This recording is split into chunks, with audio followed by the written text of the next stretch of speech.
Hi there, my name is Jeff Gadet. I am from Toronto, Canada. I am 38 years of age. I've been coming to Qualcomm for over 2 years now. I had a couple friends that were actually come here for language exchange partners. I wanted to improve my Korean so it could help me better myself in the entertainment field in South Korea because I have the goal of someday being on Korean television. So that's why I first started coming here. Part 29. Let's talk about names. Question number 1.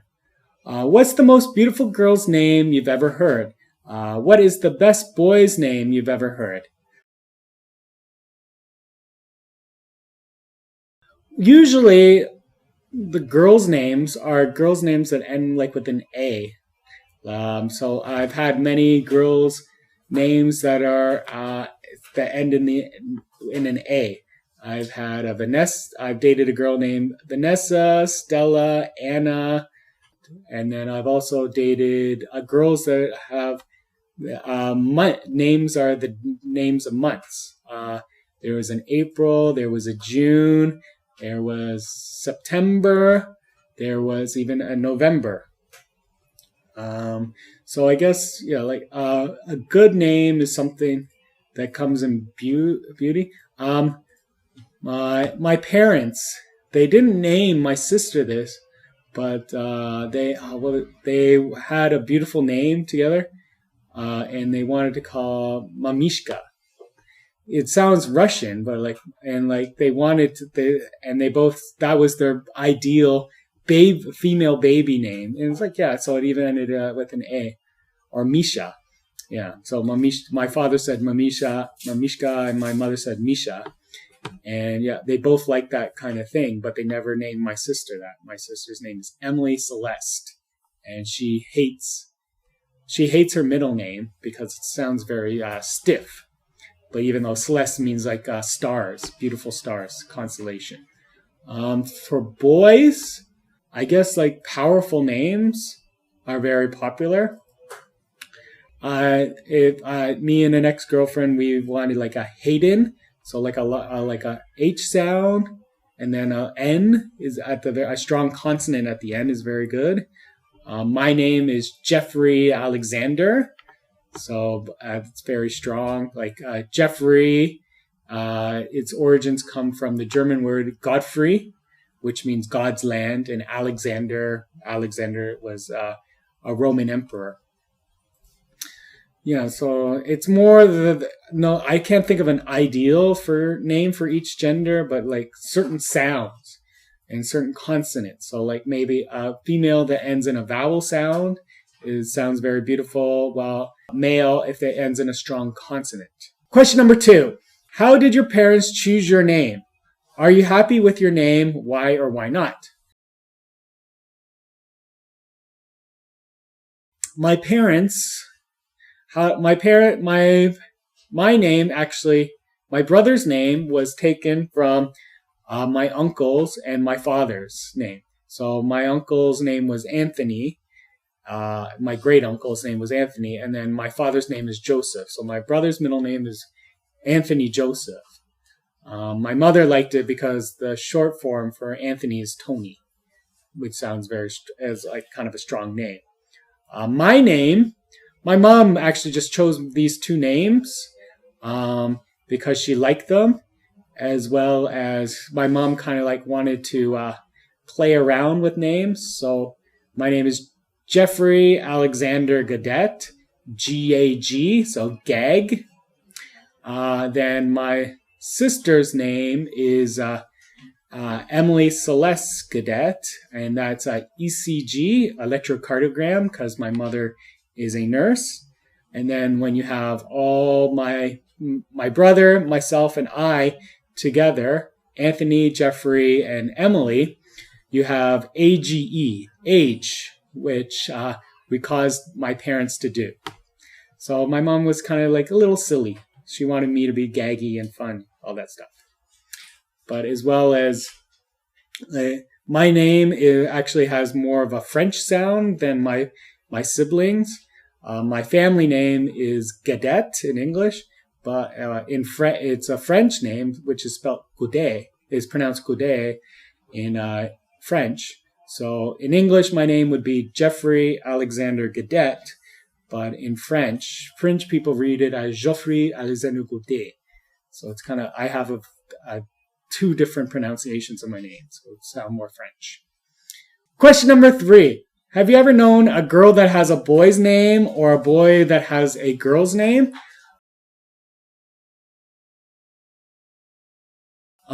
Yes, in high school, one of my friends, his first name was Stacy. Stacy is often a female's name, and he actually did not enjoy it. So once in the later years in high school, he actually changed his name from Stacy to Edward. So he basically abandoned his first name and then to have his middle name. As well, I do have a friend. I have a couple friends in Korea. I've known some females, and they've had, coincidentally, male names. So one friend, her name is Chanyoung, and I was telling teacher, that's my name. My name is Chanyoung. And so this girl had the same name as one of my male students. And then as well, like another girl that I had dated, she her name, and then suddenly we saw a boy in a soccer jersey with that same name on his back. So I have experienced it in both cultures, people having names of the opposite gender. Question number 4. What are some of the most common names for boys and girls in your country?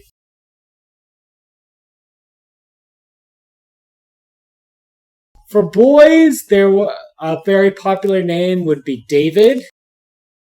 While girls, I think currently a very popular name would be Emily.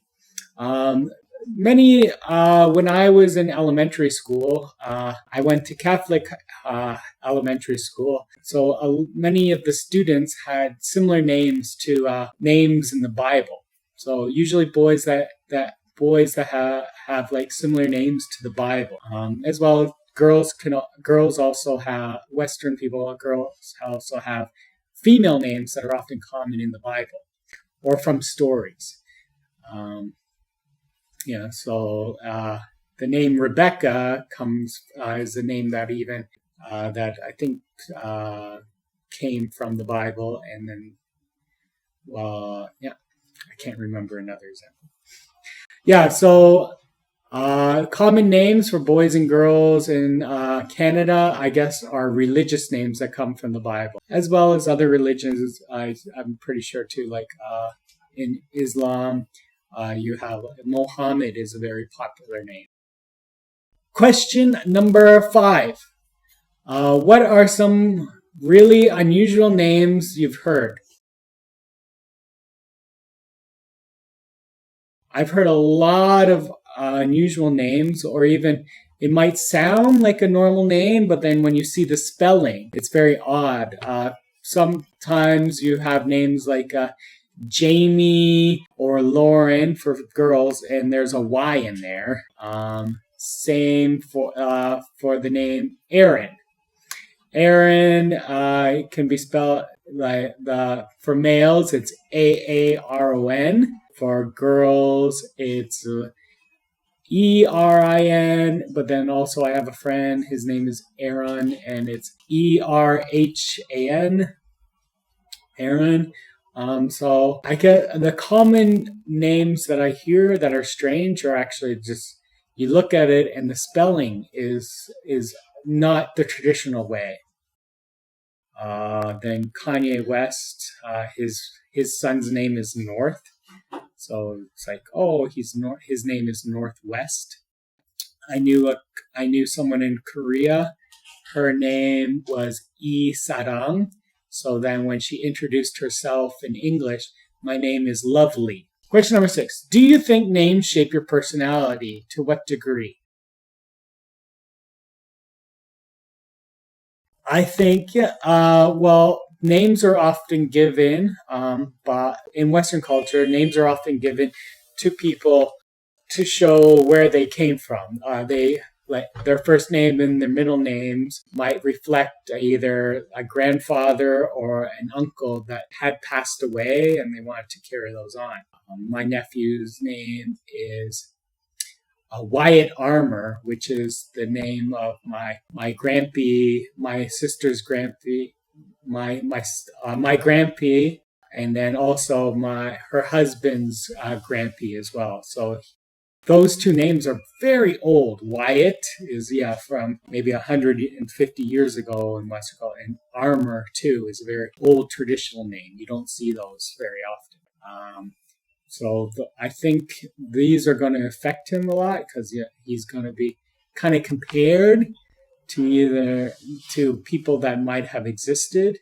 So Wyatt is quickly compared to Wyatt Earp, which was a famous outlaw in America. My middle name, Alexander, is often compared to Alexander the Great. So usually whatever name that you have, you're going to grow up being compared to it. So to that degree, it could be very influential, as well as maybe if you're given like an unusual name, you're probably going to struggle a lot, and you're going to have to overcome this. Question number 7. What do you think of parents who make up unique names for their children? Good. I've seen some interviews where parents were first happy when they came up with interesting names for their kids, but then later regretted it because it just made the kids stand out a little too much. There were, I think, even Billie Eilish. Her middle name is Pirate. So he's so she obviously it reflects as well. Like if you give a child kind of a silly and unique name, it reflects on the parents too. The parents really not taking parenting very seriously. I think children should have like common names or like stronger names that have a meaning instead of just something that's very unique, and try to make them special. Question number 8. Can your name mean anything funny in your language? Were you ever teased in school because of this? My name is Geoffrey, but it's the more common spelling of Geoffrey is Jeffrey, but I'm Geoffrey. So in school, I was often called by the spelling of my name, Geoffrey, instead of Jeffrey. These days, I get a little bit teasing too, because Geoffrey was the name of a famous villain in the Game of Thrones, the king that no one liked. So Geoffrey. Usually people that get teased by their names because their name sounds similar or rhymes with another thing. So my brother's Tony, I would call him Tony Bologna. Bologna is a type of meat sausage. And then my sister was Emily, and I would call her M&M's. Nothing really rhymes with Jeffrey except referee. My family name, Cadet, it rhymes with cadet or space cadet. So and a space cadet is kind of someone that's just thinking out, it lives outside the world, kind of acts stupid. So usually names that when they sound like something else, you get teased by them. But I think everyone's teased because of their name. No name is safe. Question number 9. What is the most popular name for a dog or cat in your country?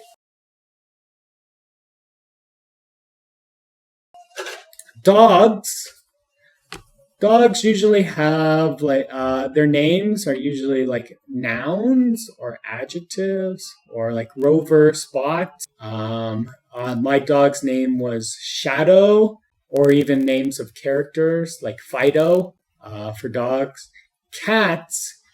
And then also I had a Yorkshire Terrier in Korea, and his name was Kimchi because kimchi sounds kind of cute. Cats these days, are given lots of silly names.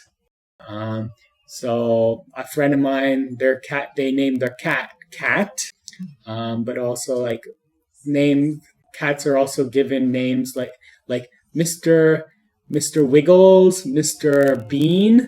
They also like give cats almost like human names. Like Tom, my friend would always call my cat Thomas. It's like your cat looks like a Thomas, or Ryan. So more personal, like more human like name, as well as like silly objects. So cats and dogs are more named after silly objects. Question number 10. How many US states names do you know? Honestly, I don't know many. I don't want to embarrass myself, but it's probably on the spot I could probably name 10. But New York, Vermont, Maine, Hawaii, Alaska, California, Washington, Florida, North Carolina, South Carolina, West Virginia, Mississippi, Missouri, Ohio, Michigan, Illinois, Delaware, Rhode Island, Texas. Yeah. So unfortunately, I don't know a lot about American geography. Be cultured and speak better here at Qualcomm, everyone.